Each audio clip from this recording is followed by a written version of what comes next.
Hey, Judy Converse, pediatric nutrition specialist here. I'm just sitting in my kitchen looking over questions you guys send me. I get these all the time.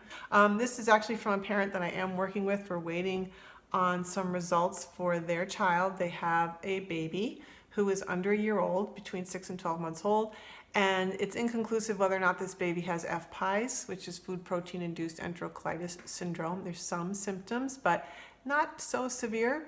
And the GI doctor is saying, let's go in, let's do a scope.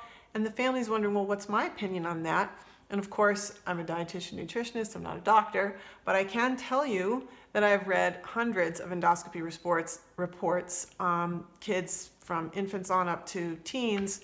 And at this age, in my opinion, this degree of somewhat mild FPIES, this is going to be an inconclusive procedure and you're going to put your baby through a lot. Typically what these show is kind of nothing. They might see some low-grade inflammation in different areas.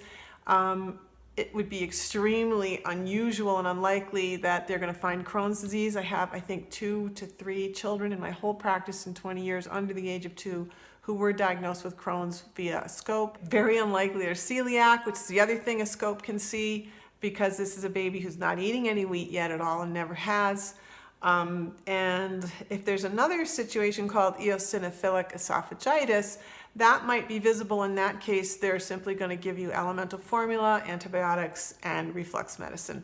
So if you're already working on some nutrition supports, definitely discuss those with your doctor or talk to me if you're working with me. Some of those are going to sort that out and before you put your baby through that procedure. And I also want to say, a decade or two ago, scoping an upper GI series for an infant was not very common and frankly was somewhat frowned upon unless really, really egregious symptoms were calling for it.